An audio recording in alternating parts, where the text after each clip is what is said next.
बात करेंगे प्रश्नों पर, तो प्रश्न हमारे पास है कि गंधारी लिपि किस लिपि का अन्य नाम है? बांग्ला लिपि, कुटिल लिपि, खरोष्ठी लिपि या फिर ब्राह्मी लिपि? हाँ जी बेटा, तो उत्तर दिया जा रहा है गंधारी लिपि किस लिपि का अन्य नाम है? तो ये खरोष्ठी लिपि का है। बहुत बढ़िया। आगे देख लेते हैं, हमारे पास आ रहा है भारत में सबसे प्राचीन समय में कौन सी लिपि प्रसिद्ध रही है? सिंधु घाटी लिपि, खरोष्ठी लिपि, ब्राह्मी लिपि या फिर देवनागरी लिपि?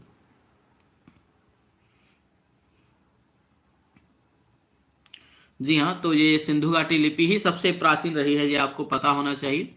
आगे चलते हैं, देवनागरी लिपि का प्रथम प्रयोग के सबूत कहाँ मिलते हैं? और ये तो मालूम है आप लोगों को, प्रथम सबूत कहाँ मिलते हैं? ABCD विकल्प देखिए, मध्य प्रदेश के खजुराहो मंदिर में, सोमनाथ मंदिर में, अशोक के शिलालेखों में, या गुजरात के राजा जयभट्ट के शिलालेखों में। डी उत्तर आएगा, जयभट्ट के शिलालेखों में। आगे देखिए, देवनागरी लिपि में कौन सी भाषा नहीं लिखी जाती है? संस्कृत, अपभ्रंश, गुजराती या मराठी? हाँ जी बेटा, देवनागरी लिपि में कौन सी भाषा नहीं लिखी जाती है?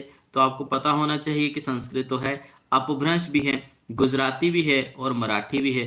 तो याद रखिएगा कि गुजराती नहीं है, सॉरी गुजराती नहीं है, मराठी है। अच्छा, एक मैं प्रश्न आपसे पूछूं कि अच्छा, हिंदी की कितनी बोलियां हैं आपको पता होगा? बोलियों वाला टॉपिक करना है या नहीं करना मुझे बता दीजिएगा। वैसे वो वाला टॉपिक बेटा आपके लेक्चरर कैडर में है, इसमें नहीं। हिंदी की जो बोलियां हैं वो 18, 17 या 18 मानी जाती। चलो 18 मान लेते हैं, नेपाली को मानकर गढ़वाली, कमौनी और साथ में नेपाली, 18 मान ली। इस 18 बोलियों में आपको पता है कि भारत के संविधान की जो 8वीं अनुसूची है, जिसको शेड्यूल भी कहा जाता है, 8वीं सूची में 22 आधिकारिक भाषाएं हैं, है ना? 22 आधिकारिक भाषाएं। एक प्रश्न पूछ रहा हूं बेटा मैं, तो मुझे आपने बताना है कि हिंदी की 18 बोलियों में से ऐसी कौन सी बोली है जो 22 भाषाओं में से एक है। अभी जैसे कि ब्रज है, अवधी है, कमौनी है, गढ़वाली है, राजस्थानी है, राजस्थान की 4 बोलियां हैं। तो आप ये देखिए कि इन 18 में से ऐसी कौन सी एक बोली है, हिंदी की बोली है वो, और वो 8वीं अनुसूची में दर्ज है, यानी 22 आधिकारिक भाषाओं में से एक बना दी गई है। कौन सी है? किसको मालूम है? किसी को पता है? बता देना अगर आप किसी को याद हो तो। आउट ऑफ द बॉक्स प्रश्न है, पूछा नहीं जाएगा लेकिन फिर भी पता होना चाहिए। लिपि की सामान्य परिभाषा क्या है? भाषा को बोलकर लिखना, वाचन रूप, लिखित ध्वनि संकेतों का चिन्ह, या फिर कुछ भी लिखित शब्द ही लिपि हैं। कंफ्यूज कर दिया बीच में प्रश्न डालकर, है ना? बच्चे सोचने लग पड़े। चलो ऑप्शन दूं मैं? ऑप्शन देता हूं फिर। ऑप्शन देता हूं, चलो ऑप्शन दिया तो झट से पहचान जाएंगे, बहुत चातुर है। चलो ऑप्शन देता हूं। सी उत्तर दे रहे हैं आप लोग। लिपि की सामान्य परिभाषा जो रहेगी वो लिखित ध्वनि संकेतों के चिन्ह रहेंगे। बहुत बढ़िया उत्तर दिया आप लोगों ने। अच्छा, पहला ऑप्शन लीजिए बेटा। पहला ऑप्शन है मेरे पास अवधि, क्योंकि हमने 28 भाषाओं में से देखना है, सॉरी 18 बोलियों में से देखना है कौन सी 22 में से एक आधिकारिक दर्जे में है। नहीं, खड़ी बोली तो नहीं है। चलो आगे देखते हैं। मारवाड़ी, तीसरा है नेपाली, और चौथा है ब्रज। बताओ मुझे, बताओ इनमें से कौन सी? मैथिली तो है, मैथिली भी है बेटा, मैथिली भी है, ठीक है। मैथिली ही ऑप्शन डालने वाला था, नेपाली डल गया। अरे नेपाली भी तो है, ये भी हिंदी की बोली ही मानी जाती है। बेटा 2 मानी जाती है, ठीक है। तो एक नेपाली जो कि हिंदी की एक पहाड़ी लैंग्वेज मानी जाती है, ठीक है, पहाड़ी बोली कह सकते हैं। आधिकारिक रूप से 18 मान लेते हैं हम। हिंदी के 18 बोलियां हैं, जिसमें नेपाली और मैथिली, ये 2 बोलियां हमारे संविधान में, भारत के संविधान में 22 आधिकारिक भाषाओं में दोनों ही हैं, ठीक है। तो मैथिली और नेपाली, ये दोनों याद रखिए, क्योंकि नेपाली भी तो है और आपने पढ़ाई है किताबों में, इसका नाम भी आता है। चलो बेटा आगे चलते। मैथिली भी है, उसका ही नाम लिखना था सबसे पहले, लेकिन नेपाली लिखा गया तो ऑप्शन फिर मैंने 4 बनाने थे। एक सही करना था। चलो बहुत बढ़िया, शाबाश। चित्रलिपि कौन सी है?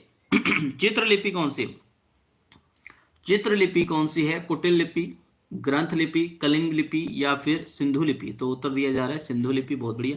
आगे चलते हैं, हमारे पास प्रश्न है, बांग्ला, असमिया, उड़िया लिपि आदि नागरी लिपि की किस शाखा से निकली हैं? जब बेटा नागरी लिपि से पूछा जा रहा है, ठीक है, जो नागरी लिपि से पूछा जा रहा है कि किस शाखा से निकली है, जो पूर्वी, पश्चिमी, उत्तरी। कि नागरी लिपि का ना मैंने दो बताया था बेटा, उत्तरी और पश्चिमी नहीं बताया था इसका, मैंने बताया था पूर्वी और पश्चिमी। पूर्वी इधर है ना भारत का, तो इधर पूर्वी ले लेते हैं, है ना, इधर पश्चिमी कर लेते हैं। तो पश्चिम भारत में गुजराती आ गई, ठीक है, देवनागरी आ गई इधर, है ना, लेकिन पूर्वी शैली। हाँ जी, तो याद रखिएगा बेटा यहाँ पर क्या आएगा, बिल्कुल सही, जो पूर्वी शैली में आएगा। ठीक है, बहुत बढ़िया, बहुत बढ़िया, शाबाश। आगे चलते हैं, हमारे पास प्रश्न है, ब्राह्मी लिपि को सर्वप्रथम किसने पढ़ा? ब्राह्मी लिपि को सर्वप्रथम किसने पढ़ा? बूलर, जेम्स प्रिंसेप या फिर मैक्स मुलर जतासी? ब्राह्मी लिपि को सर्वप्रथम कौन पढ़ रहा था? उत्तर भी बता रहे हैं, जेम्स प्रिंसेप ने पढ़ा, बिल्कुल 1837 में। आगे प्रश्न है हमारे पास, भाषा और लिपि एक दूसरे के विरोधी हैं, पूरक हैं, एक दूसरे के प्रतिद्वंदी हैं या एक दूसरे के प्रतीक हैं?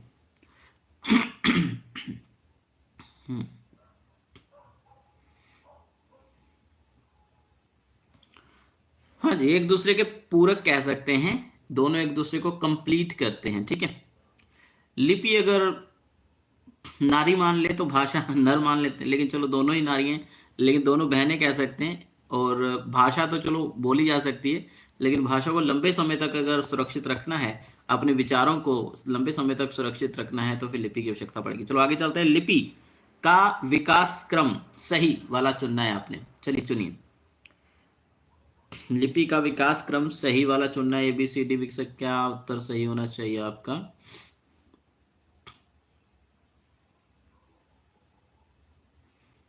बहुत बढ़िया, उत्तर दिया जा रहा है आपकी ओर से। शाबाश। तो उत्तर दिया जा रहा है कि सर ए उत्तर होना चाहिए, ब्राह्मी, गुप्त लिपि, कुटिल लिपि। और गुप्त लिपि तो आपको पता है ना, गुप्त साम्राज्य में थी ये। आगे देखिए, ब्राह्मी लिपि की किस शैली से द्रविड़ भाषा परिवार की लिपियां निकली हैं? ये भी आसान प्रश्न आ गया। पश्चिमी, उत्तरी, पूर्वी, दक्षिणी? हाँ जी बेटा।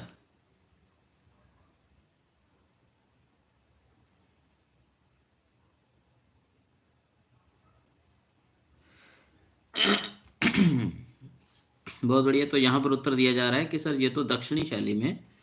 हाँ जी, इसी को नंदी नागरी शैली भी कहा जाता है, दक्षिणी शैली को। ठीक है, लिपि की विशेषता कौन सी नहीं है? लिपि स्थूल है, लिपि दृश्यात्मक है, लिपि में कोई भी भाषा लिखी जा सकती है। आगे देखिए, लिपि संगीतमय होती है। चलो बेटा, यहाँ पर आपने क्या बताना है कि कौन सी विशेषता लिपि की नहीं है? डी उत्तर बताया जा रहा है, लिपि संगीतमय होती है, ये नहीं है भाई। आगे चलते हैं, लिपि और भाषा में अंतर बताना है आपने कि कौन सा नहीं आएगा। भाषा तुरंत प्रभावकारी होती है, लिपि विलंब प्रभावकारी होती है। भाषा में स्थायी तत्व होता है, लिपि में अस्थायी तत्व होता है। भाषा में ध्वनि संकेत होते हैं, लिपि में वर्ण संकेत होते हैं। भाषा उच्चारण से संबंधित है, लिपि लेखन से संबंधित है। बेटा क्या उत्तर आएगा जी?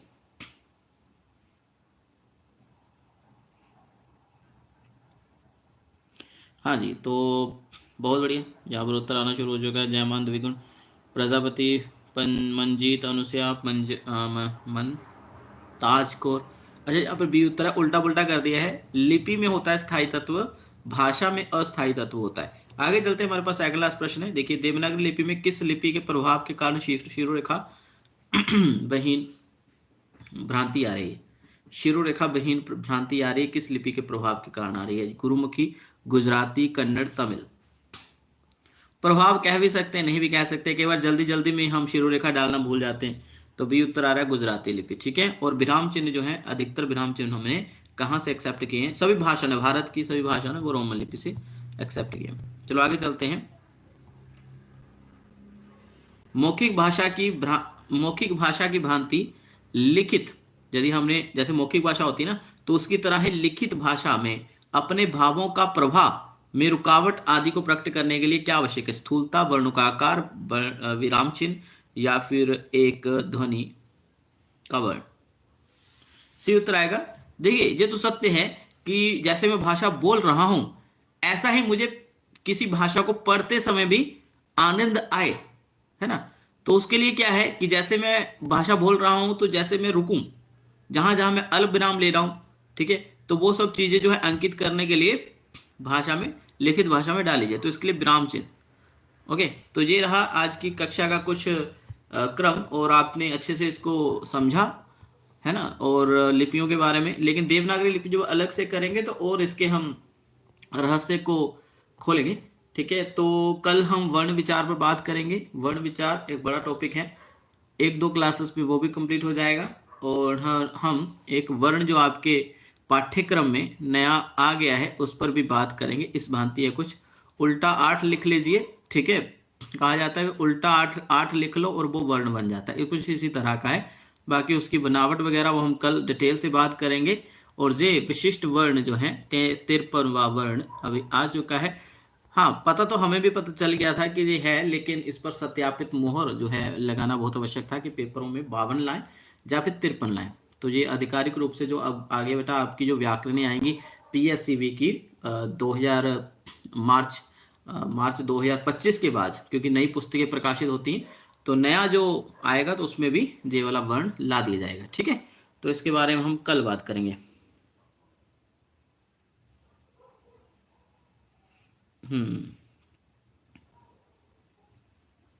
चलिए फिर हम अभी क्विज कर लेते हैं, ठीक है। क्विज में कोई प्रश्न का उत्तर मेरे से गलत लग गया हो तो वीडियो के अंत में आप मुझे संकेत से बता दें, ठीक है।